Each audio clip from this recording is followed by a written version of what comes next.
আসসালামু আলাইকুম রহমতুল্লাহি ওয়া বারাকাতুহু। সম্মানিত মুসলিম ভাই বোনেরা, যে যেখানে আছেন দেশে এবং প্রবাসে, আশা করি সবাই ভালো আছেন। আমি আপনাদের সামনে আজকে উপস্থিত হয়েছি এসো কোরআন শিখি 20তম পর্ব নিয়ে। আমরা এর আগে 1 থেকে 19 নাম্বার পর্ব পর্যন্ত আলোচনা করেছিলাম কোরআন শিখার পদ্ধতি, মাখরাজ এবং মদের বিবরণ। আর এখন আমরা আছি নুন সাকিন এবং তানভিনের বিবরণ।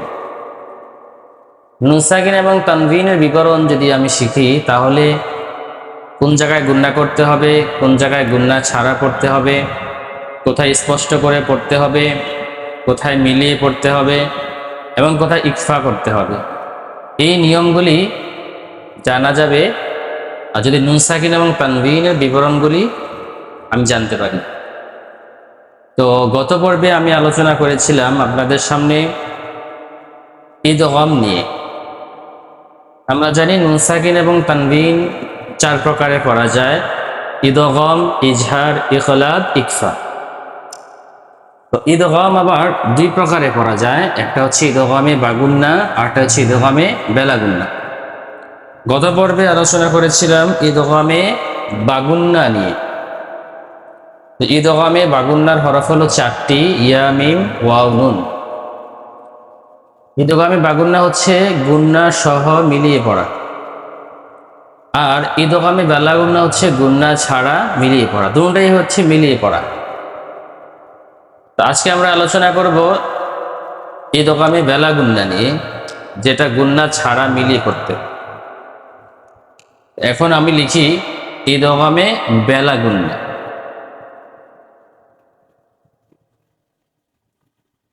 ইদগামে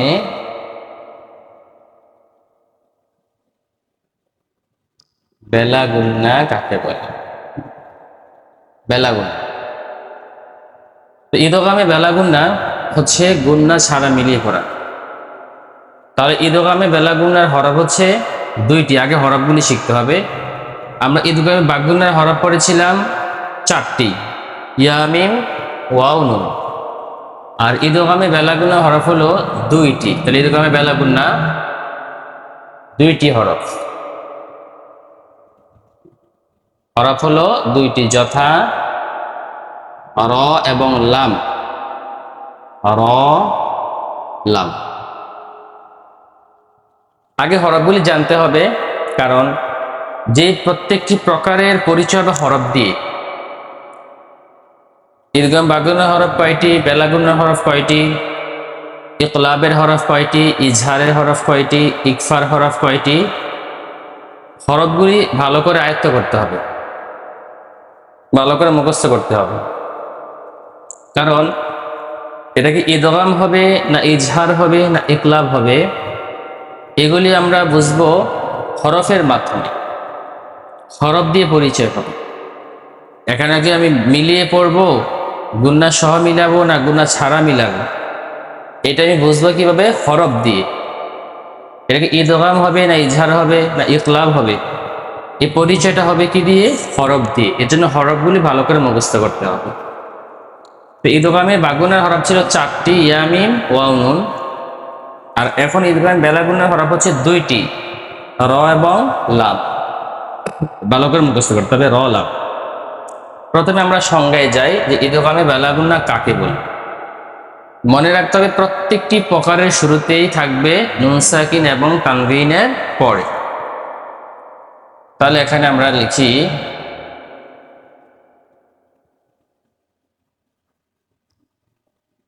নুন সাকিন এবং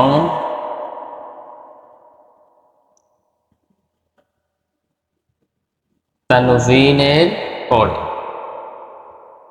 নুন সাকিন এবং তানভিনের পরে ইদগামে।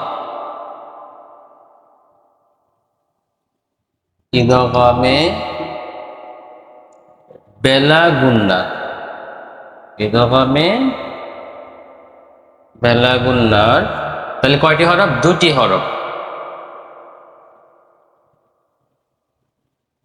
2টি হরফ থেকে 2টি হরফ থেকে যে কোনো একটি হরফ আসিলে, তাহলে দুটি হরফ থেকে যে কোনো একটি হরফ আসিলে কি করতে হবে? গুন্না ছাড়া মিলিয়ে পড়তে হবে। এই দোকান বাগুন্না ছিল গুন্না সহ, আর এটা হবে গুন্না ছাড়া।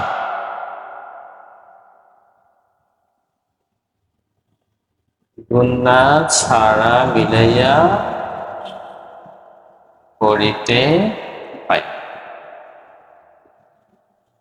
ইহাকে ইদগামে বেলাগুন্না বলে। আগে আমরা সংজ্ঞাটা মুখস্থ করি। সংজ্ঞাটা হচ্ছে নুন সাকিন এবং তানবিনের পরে, যেহেতু এগুলি নুন সাকিন এবং তানবিনের প্রকার, এজন্য প্রত্যেকটি প্রকারের শুরুতে লেখা থাকবে নুন সাকিন এবং তানবিনের পরে। তাহলে নুন সাকিন এবং তানবিনের পরে ইদগামে বেলাগুন্নার দুইটি হরফ থেকে যে কোনো একটি হরফ আসিলে গুন্না ছাড়া মিলাইয়া পড়িতে হবে। দুইটি হরফ থেকে যদি যে কোনো একটি হরফ আসে তাহলে কি করতে হবে? গুন্না ছাড়া মিলিয়ে পড়তে হবে। ইয়াকে ইদগামে বেলাগুন্না বলে। আজ আমি একটা উদাহরণ দিচ্ছি।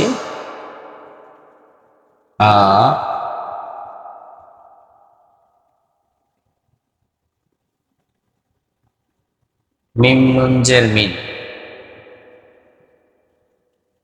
মির রব্বিকা। এখানে মিম নুন জের মিন না হয় হবে মিম রজের মির।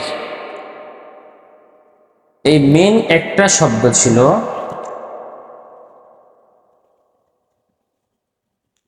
আর দেখেন মাঝখানে গ্যাপ আছে, এখানে হচ্ছে রব্বিকা। রব্বিকা হচ্ছে আলাদা একটা শব্দ। তাহলে নুনের উপরে হচ্ছে হলো যজম, আর রয়ের উপরে হলো তাসদিদ। তাসদিদের আগে যজম আসলে যজমলা হরফ পড়া হয় না, সরাসরি মিমে আসে ধরবে কাকে? র। রের উপরে তাসদিদ আছে। তাহলে দুইটা শব্দ একত্রিত হয়ে গেছে। এখন এটা হবে মির রব্বিকা। যেহেতু নুন সাকিন আমরা পাইলাম, নুনের উপরে যজম থাকলে এটাকে বলা হয় নুন সাকিন। নুন সাকিনের পরে কি পাইলাম? র পাইলাম। তাহলে র এখানে কিসের হরফ? ইদগামে বেলাগুন্নার হরফ। তো এখানে গুন্না ছাড়া মিলাইয়া করতে হবে, মির রব্বিকা হবে। তাহলে আমরা এই যে সংজ্ঞাটা শিখলাম, নুন সাকিন এবং তানবিনের পরে যদি ইদগামে বেলাগুন্নার দুটি হরফ থেকে যে কোনো একটি হরফ আসে গুন্না ছাড়া মিলাইতে হবে। তাহলে আমরা নুন সাকিনের পর র পাইলাম, এখানে মিলিয়ে পড়তে হবে, তবে গুন্না ছাড়া। মির রব্বিকা, গুন্না করা যাবে না। আরেকটা উদাহরণ আমরা দিতে পারি।